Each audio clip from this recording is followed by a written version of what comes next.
우리는 한 2년여 동안 누가복음과 사도행전을 통해서 그 예수님의 그 삶과 또 사도들의 삶이 어떠했는지를 우리가 살펴보았습니다. 이 두 권의 책은 신약에 있어서 역사서라 부를 정도로 그 신약의 흐름이 어떻게 흘러가는지를 우리는 볼 수 있었습니다. 복음이 어떻게 확장돼 갔는지를 우리가 살펴본 것이죠. 이제는 이 로마서 말씀을 통해서 그 복음의 핵심의 내용이 무엇인지를 우리가 함께 살펴보고자 합니다. 이 로마서는요, 역사적으로 많은 사람들에게 영향을 끼쳤던 책 중에 하나입니다. 4세기 최고의 신학자라고 불려지는 성 어거스틴도 이 로마서 말씀을 듣고 회심할 정도로, 그리고 종교개혁자 마틴 루터와 존 칼빈도 이 말씀을 듣고 변화되었던 것처럼, 또 17세기에 부흥을 이끌었던 조지 히피드나 존 웨슬리 또한 이 로마서 말씀을 통해서 변화를 맛보았던 것이죠. 저는 기대하기를 이 로마서 말씀을 통해서 저뿐만 아니라 여기 계시는 모든 성도님들이 그 변화, 그 도전이 있는 삶 되어지기를 간절히 소망합니다. 이 로마서 말씀을 통해서 복음의 핵심이 무엇인지를 알고 그 말씀 앞에 변화되어져서 예수를 그리스도라 부르며 걸어가는 삶 되어지기를 간절히 소망합니다. 이 로마서 첫 문장 어떻게 시작하고 있나요? 우리 1절의 말씀 함께 살펴볼까요? 1절 함께 읽어봅니다. 시작. 예수 그리스도의 종 바울은 사도로 부르심을 받아 하나님의 복음을 위하여 택정함을 입었으니. 사도 바울은 이제 로마에 있는 교인들에게, 성도들에게 이 말씀을 쓰면서, 이 서신을 쓰면서 자신을 소개할 때 가장 처음 뭐라고 소개하고 있나요? 예수 그리스도의 종 바울은 이라고 자신을 소개하고 있더라는 것이죠. 이제 나이를 들어서 여러 사람들을 만날 때 저도 제 자신을 이렇게 소개할 때가 있어요. 그럴 때 저는 대부분 새일림교회 담임 목사 박경입니다 라고 소개할 때가 많이 있습니다. 그런데 다른 분들은 이렇게 많은 직함들을 가지고 계신 분들이 있더라고요. 어디 이사, 어디 고문, 뭐 어디 박사, 뭐 여러 가지 여러 가지 내용들을 이렇게 담고 있는 분들은 그것까지 다 이렇게 소개하시더라고요. 근데 저는 뭐 이렇게 소개할 게 별로 없어가지고 새일림교회 담임 목사 박경입니다라고만 소개하는데, 일반적으로 내가 가지고 있는 지위, 명분이 있는 모든 것들을 다 가지고 자신을 드러내고자 하는 것이 일반적이지 않습니까? 사도 바울은 어떨까요? 그가 가지고 있는 지위, 신분은 어떠합니까? 그는 그 당대의 최고의 학파인 가마리엘 학파에서 학문을 수학한 최고의 인재입니다. 그러니 그거 이야기하고 싶지 않을까요? 또 바리새인 중에 바리새인이 자신을 그렇게 포장하면서 드러내고 싶지는 않았을까요? 그리고 유대인 중에 로마 시민권을 가지고 있는 사람 드물기 때문에, 가장 특권층이기 때문에 그것도 나는 로마 시민권을 가진 자예요 라고 이야기하고 싶지는 않았을까요? 그런데 사도 바울은 그런 거 다 내려놓고 자기를 한 문장으로 뭐라고 소개하고 있다고요? 예수 그리스도의 종 바울. 우리는 많은 목회자들이 나는 하나님의 종입니다 라고 소개하기 때문에 종 그러면 되게 높은 것처럼 생각할 경향들이 있어요. 여러분, 종이 높은 건가요? 여기 종은 뭡니까? 노예예요. 노예. 여러분, 그 당시에 사도 바울이 살고 있는 그 당시에 노예는 어떠한 사람들이에요? 인권이라는 것이 있나요? 인권. 여러분, 뭐 근로기준법이 있나요?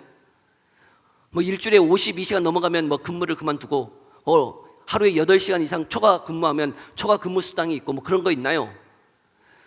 그런 거 전혀 없어요. 여러분, 열심히 일했는데 와서 또 뭐 해야 됩니까? 밥 먹어요? 밥 먹기 전에 뭐 해야 돼요? 주인의 밥을 차려야 되는 것이 노예예요. 주인이 밥을 다 먹는 동안에 또 무엇 해야 됩니까?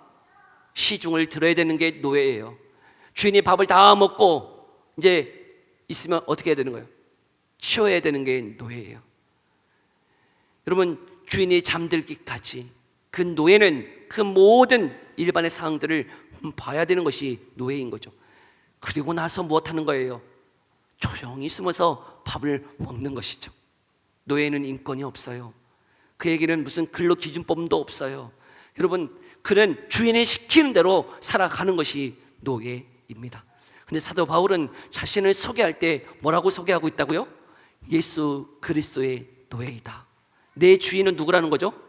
예수 그리스도시다 라고 고백하고 있는 것이죠. 우리가 하나님의 종, 예수 그리스도의 종 그럴 때 목회자들만, 목사들만 그렇게 소개하고 있으니까 그것은 목회자들만 해당되는 건가 보다 생각할 수 있을 거예요. 그러나 그렇지 않습니다. 여러분, 여기 계시는 저와 여러분 모두가 예수 그리스도의 종인 줄 믿습니다. 믿으세요? 왜 그럴까? 고린도전서 우리 6장 19절에서 20절의 말씀인데요, 우리 함께 읽어볼까요? 뭐라고 말씀하고 있는지 함께 읽어봅니다. 시작. 너희 몸은 너희가 하나님께로부터 받은 바 너희 가운데 계신 성령의 전인 줄을 알지 못하느냐? 너희는 너희 자신의 것이 아니라 값으로 산 것이 되었으니 그런즉 너희 몸으로 하나님께 영광을 돌리라. 아멘. 너희를 예수 그리스도의 피로 어떻게 하셨다고요? 값 주고 산 것이 되었다라고 말씀하고 있어요. 내가 하나님의 종입니다 라고 하는 것은 어떤 특정 목회자만이 이야기하는 그런 게 아니라, 여러분, 저와 여러분 모두가 예수 그리스도의 종이요 노예인 줄 믿습니다. 왜요? 예수님이 자신의 피값으로 저와 여러분을 사셨기 때문이라고 고백하고 있기 때문인 거죠. 저와 여러분을 값주고 사셨다는 거예요. 원래는 이 세상에 또 이 사단 마귀 권세 앞에 있는 노예였어요. 그랬는데 이제는 예수님이 자신의 피값으로 그 노예에서 해방시켜서 예수 그리스도의 종으로, 노예로 저와 여러분들을 부르셨다라고 말씀하고 있는 것이죠. 그러하기에 저와 여러분의 신분은, 저와 여러분의 정체성은 무엇입니까? 예수 그리스도의 뭐라고요? 종입니다. 노예입니다. 아멘. 우리 함께 이야기해 볼까요? 나는 예수 그리스도의 종입니다. 나는 예수 그리스도의 노예입니다. 정말입니까? 여러분, 저와 여러분들은 예수 그리스도의 종이요 노예입니다.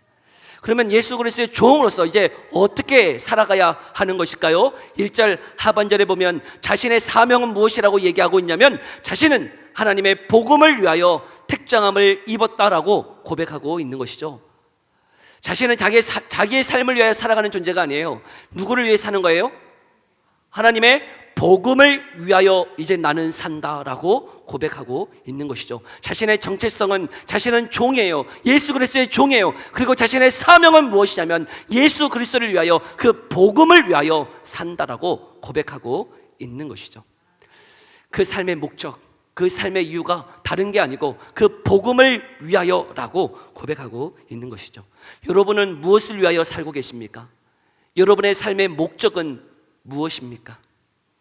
저는 어렸을 때 그 삶의 꿈이 한 가지 있었어요. 뭐 여러 가지가 있었는데 가장 대표적인 것 두 가지가 있었죠. 저에게 있어서 가장 대표적인 것 두 가지. 가장 어렸을 때는 결혼을 꿈꿨어요. 어렸을 때부터 그냥 하고 싶은 것은 결혼이었어요. 결혼이 뭔지 몰랐어요. 결혼이 뭔지 모를 그때도 그냥 결혼하고 싶다, 이런 마음이 제 마음에 가득했어요. 두 번째, 목사가 되고 싶었어요. 목사가 뭔지도 몰랐어요. 그러나 저에게 두 가지 꿈이 있었다면 결혼하는 것, 그리고 한 가지는 목사가 되는 것, 이것이 저에게 어렸을 때 꿈이었어요. 근데 이제 꿈을 다 이뤘네요. 결혼도 했어요. 목사도 되었어요. 근데 저의 삶의 목적은 무엇일까요? 제가 어렸을 때 꿈꿔온 거 다 이뤘다니까요. 결혼도 했어요. 목사도 되었어요. 삶의 목적이 뭘까요? 여러분, 삶의 목적은 꿈이 아니에요. 직업이 우리의 목적이 아니에요. 삶의 이유가 아니에요. 의사가 되는 것, 그것이 목적이 아니에요. 선생님이 되는 것, 그것이 삶의 목적이 아니에요. 공무원이 되는 것, 그게 삶의 목적이 아니라고요. 여러분, 삶의 목적은 무엇이어야 합니까? 제가 목사가 되었으니까 제 목적은 뭘까요? 큰 교회 만드는 것? 그게 제 목적일까요? 그렇지 않아요. 제가 청년 때부터 외쳤던 고백 다 아시잖아요. 한 번뿐인 인생 속히 지나가리니 오직 그리스도를 위한 일만이 영원하리라. 한 번뿐인 인생 속히 지나가리니 오직 그리스도를 위한 일만이 영원하리라 라고 하는 그 외침을 외치면서요, 저는 제 삶의 목적을 무엇으로 정했냐면 하나님의 영광이었어요. 오직 그리스도를 위한 일만이 영원한데 그 일을 통해서 하나님께 영광을 돌리며 살자라고 하는 게 저의 삶의 목적이요 방향이었어요. 근데 그 목적 방향이 그냥 저만의 목적이 아니었더라고요. 웨스트민스터 소요문답 제1문이 뭐였죠? 사람의 제일 된 본분이 무엇입니까? 라고 하는 질문이었어요. 사람의 제일 된 본분이 무엇인가? 말이 어렵잖아요. 왜 사냐는 거예요. 그냥 쉽게 얘기하면 뭐라고요? 왜 사십니까? 라고 질문할 때 그 대답이 무엇이었어요? 하나님을 영원롭게 하고 영원토록 그분을 즐거워하는 것입니다. 한번 해볼까요? 왜 사십니까?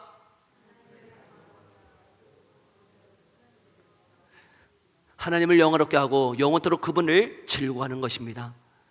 여러분, 이 문장을 요약하면 하나님의 영광을 위하여예요. 근데 이 문장을 더 구체적으로 적용하여서 사도 바울은 뭐라고 고백하고 있는 거냐면 복음을 위하여. 사도 바울이 사는 목적이 무엇이에요? 복음을 위하여, 하나님의 영광을 위하여 사노라 라고 고백하고 있더라는 것이죠. 우리는 다양한 직장, 직업들을 가지고 있을 거예요. 공무원도 있고 선생님들도 있고 사업도 하고 여러 가지 직장인으로 살아가기도 할 것이에요. 그러나 그것이 여러분 우리의 삶의 목적이 아니라고요. 그 직업을 통해서 우리가 이루어야 되는 것은 다른 게 아니고 무엇을 이루어야 하는 거예요? 하나님의 영광을 위하여예요. 여러분, 이것이 상실되어지고요, 그 직업이 내 꿈이었던 사람들은 이제는 그 꿈이 다 이루어지고 목적이 없어서요, 그 삶에 허무하다라고 생각하는 사람들이 얼마나 많은지 몰라요. 성도들도 꿈이 선생님이었고 의사였고 어떤 목사였고 이게 꿈이어서 그것만을 바라보고 왔는데 그것을 다 이루는 순간 그럼 목적이 없는 거예요. 내가 왜 살지? 내 삶의 기쁨이 뭐지? 내가 살아가는 이유가 무엇일까? 라는 것 때문에 허무하고 허탈한 사람들이 얼마나 많은지 몰라요. 그러나 말씀은 우리에게 이야기하기를 여러분 삶의 목적은 직업이 아니라고요. 여러분 직업 너머에 있는 하나님의 영광을 위하여 살아갈 수 있기를 간절히 소망합니다. 여러분 목사가 되었기 때문에 목사가 모두 다 하나님의 영광을 위하여 살아가고 있는 것일까요? 그렇지 않을 수도 있어요. 여러분 목사가 되었는데 이 목사의 직분을 가지고 직장을 가지고 여러분 하나님의 영광을 위하여 살아가는 것이 아니라 내 영광, 내 만족, 내 명예를 위해서 살아갈 수도 있다는 것이죠. 여러분, 여러분의 그 직장을 통해서 그 삶의 그 직업을 가지고 우리 모두가 이루어야 되는 것은 목적은 무엇이라고요? 하나님의 영광을 위하여. 오늘 본문의 말씀을 통하여서는 복음을 위하여 살아가는 저와 여러분의 삶 되어지기를 간절히 소망합니다. 그게 우리의 삶의 목적이에요. 삶의 이유예요. 그러나 그것이 그렇게 고백되어지기 위해서는 무엇이 필요합니까? 그 예수 그리스도를 믿어야 하더라는 것이죠. 예수 그리스도를 믿는 은혜가 있어야 그 내 정체성을 알고 내가 예수 그리스도의 종이구나, 그리고 내가 무엇을 위해 살아가는지 삶의 목적을 발견할 수 있다는 것이죠. 그 은혜가 이 자리에 있는 또 로마서를 배워나가는 저와 여러분의 삶 가운데 고백되어지기를 간절히 소망합니다. 예수 그리스도의 종이요, 나는 그 복음을 위하여 산다라고 하는 명확한 고백이 저와 여러분의 삶 가운데 있어지기를 간절히 소망해요. 그러면 이제 그 복음의 내용이 무엇인가? 오늘 본문은 2절부터 6절까지 그 복음의 내용이 무엇인지를 소개하고 있는데요, 우리 2절의 말씀만 함께 읽어볼까요? 2절의 말씀 함께 읽어봅시다. 시작. 이 복음은 하나님이 선지자를 통하여 그의 아들에 관하여 성경에 미리 약속하신 것이라. 아멘. 복음이 무엇입니까? 복음이라고 하는 이 단어의 그냥 뜻 자체는 무엇이냐면 좋은 소식이에요. 복음이라고 하는 뜻이 무엇이라고요? 좋은 소식. 근데 그 좋은 소식이요, 사람들마다 그 처지, 그 신분에 따라서 그 좋은 소식은 다 달라질 거라고 생각되어져요. 배고픈 사람에게 좋은 소식은 뭡니까? 밥 준다라고 하는 이 소식이 복음 아닙니까? 병든 자에게 복음은 무엇입니까? 병 나은 약이 있어요 라고 하는 좋은 소식 아닐까요? 학생들에게 좋은 소식은 무엇입니까? 내일 휴강입니다. 네, 좋은 소식일까요? 여러분 목사에게는 뭐가 복음일까요? 내일 예배 없어요. 이게 목사인 저에게는 복음이에요. 좋은 소식이에요. 왜 이렇게 저는요, 예배 드리면 너무 좋다? 아니, 저는 너무 부담이에요. 예배 드리는 게 부담스러워요. 설교 준비하는 것이요, 얼마나 부담스러운지 모르겠어요. 그래서요, 내일 예배 없어요 이러면요, 저에게는 그게 복음이에요. 복음은 사람들마다 다 다르더라는 거죠. 근데 우리에게 전해주는 이 복음, 이 좋은 소식은 사람이 어떠하든지 그 위치가 어떠하든지 어떤 상황에 있든지 모든 자들에게 듣기 좋은 소식이다 라고 말씀하고 있더라고요. 무엇이 정말 듣기 좋은 소식일까요? 모든 사람, 모든 연령, 모든 세대, 모든 사람들에게 정말 복음은 어떤 소식이 정말 복음일까요? 돈을 줄게요, 이게 좋은 소식일까요? 돈 1억 줄게요, 이 소식이 정말 복음입니까?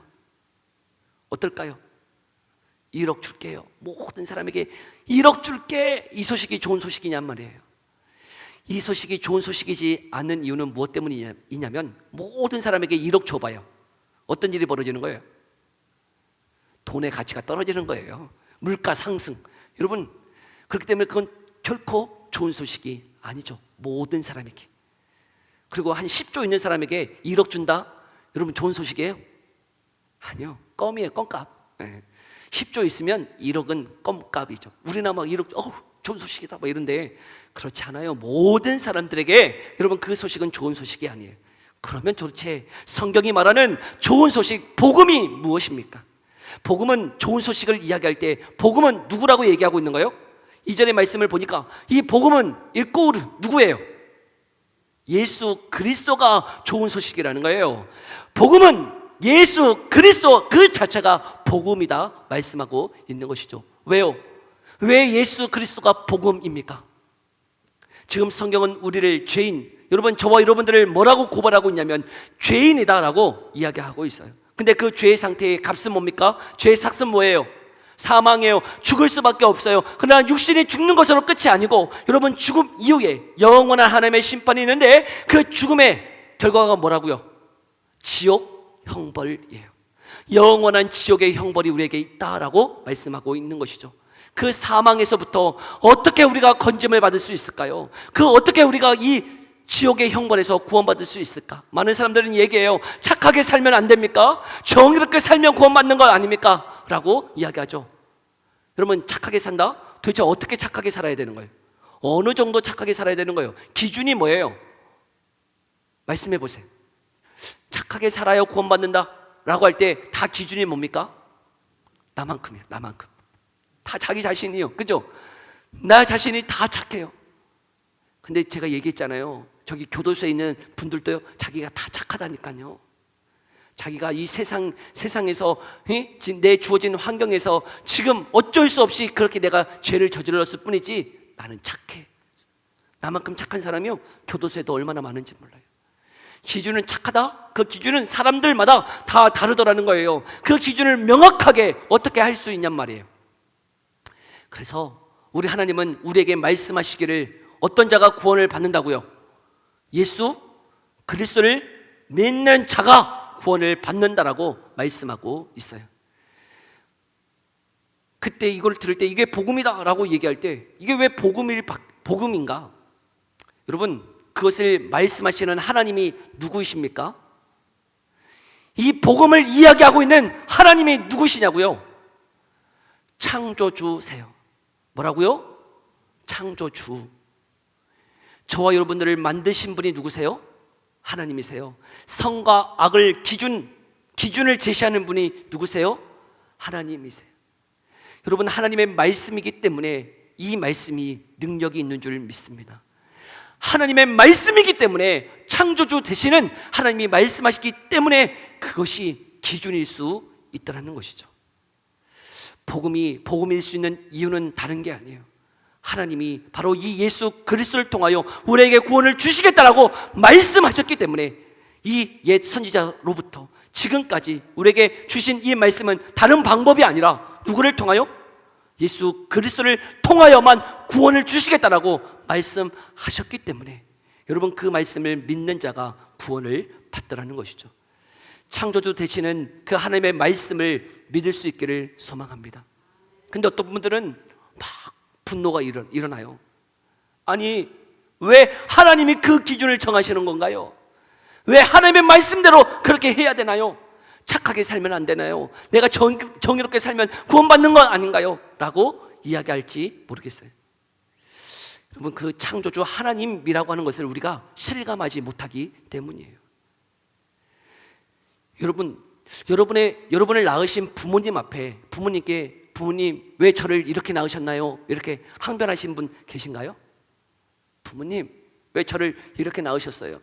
눈썹이 좀 올라가게 하시고 쌍꺼풀은 좀 짙게 하시고 얼굴은 좀 피부도 좀 곱게 하시고 그렇게 낳아주시지 왜 저를 이렇게 낳으셨어요? 라고 항변하신 분.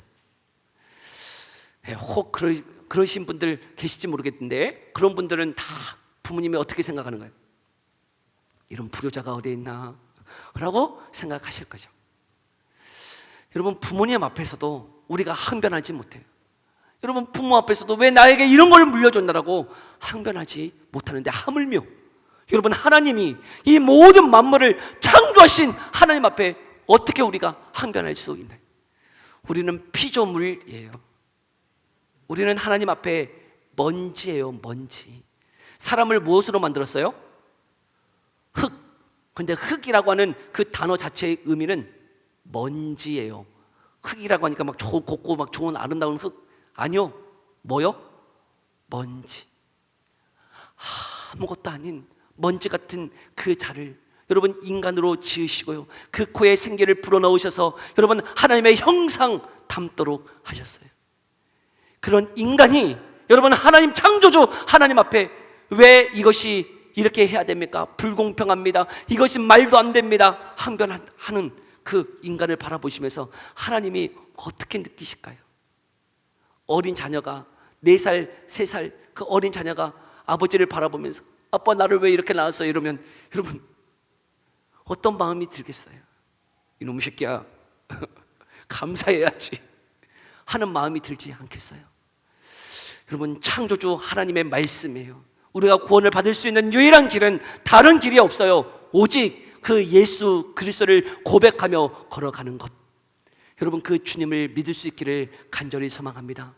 그 복음이요 나에게 오기까지 여러분 얼마나 많은 사람들의 핏값이 주어졌는지를 아십니까? 여러분, 예수님 그 자체가 생명의 핏값을 그 십자가에서 내어주셨어요. 뿐만 아니라 여러분, 이 대한민국이 복음을 받아들이기까지 얼마나 많은 사람들의 핏값이 주어졌습니까? 1885년에 여러분 아펜젤로와 언더우드 선교사가 이 땅에 복음을 들고 들어왔을 때 조선이라고 하는 나라, 여러분 아무도 모르는 나라예요. 저 중국의 속국으로 여겨지는 이 조선, 아무도 모르는 이 나라에 여러분 미국에 있는 많은 선교사들이 복음을 전하기 위해서 이 땅에 들어왔단 말이에요. 갓 쓰고 있는 그 조선, 갓을 쓰고 있는 그 사람들에게 복음을 전하기 위해서 명문대를 졸업했던 젊은 나이에 그 청년들이 이 땅에 복음을 들고 들어와서 복음을 전했어요. 많은 핏값을 여러분 여기서 흘렸어요. 그 선교사님의 자녀들 1살, 2살 때 죽었던 그 선교사님들 자녀들이 얼마나 많은지 몰라요. 저 선교사 무덤이 있어요. 서울의 양화진이라는 곳에 선교사 무덤에 가보면 어린 자녀들 무덤들도 얼마나 많은지 몰라요. 많은 사람들의 핏값이 주어지고 지금 우리가 복음을 듣고 있다는 것이죠. 그리고 저 개인적으로는 저에게 복음을 전해주었던 수많은 사역자들, 선생님들도 계셨어요. 그분들의 눈물, 그들의 헌신 때문에 내가 지금 이 자리에 있다라고 생각되어져요. 제 스스로 복음을 믿고 듣고 그냥 제 스스로 깨닫고 알아진 게 아니고요, 수많은 사람들의 수고와 땀으로 인하여서, 기도를 통하여서, 그 핏값을 통하여서 지금 제가 이 자리에 있다라는 것이죠. 전에 사는 성도 여러분, 저 여러분이 지금 예수 그리스도를 믿고 있는 것은 그냥 저절로 되어진 게 아닙니다. 누군가가 여러분들을 위하여 기도하고 있어요. 누군가가 여러분을 위하여 그 복음을 제시하고 있다는 거예요. 누군가의 핏값을 흘리면서 지금 그 복음이 내게 이루어졌다는 것이죠. 전해진 것이. 이제는 그 복음을 이제는 내가 믿고 이제는 그 복음을 전수해야 되는 사명이 지금 내가 감당하고 있는 사명이다 여겨지는 것이죠.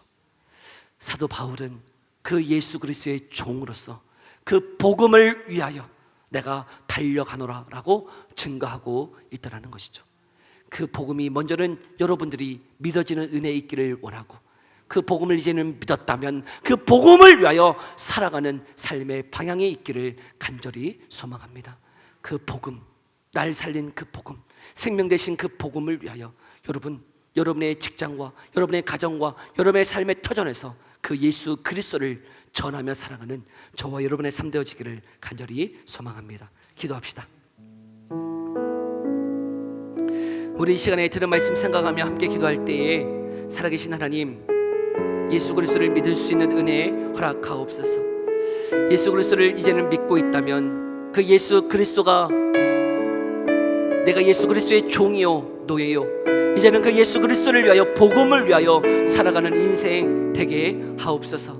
내게 주어진 그 가정과 직장과 삶의 터전에서 그 복음을 전하는 그 사명 감당하며 걸어갈 수 있도록 은혜 베풀어 달라고 우리의 기도 제목 가지고 함께 기도하며 나아갑시다.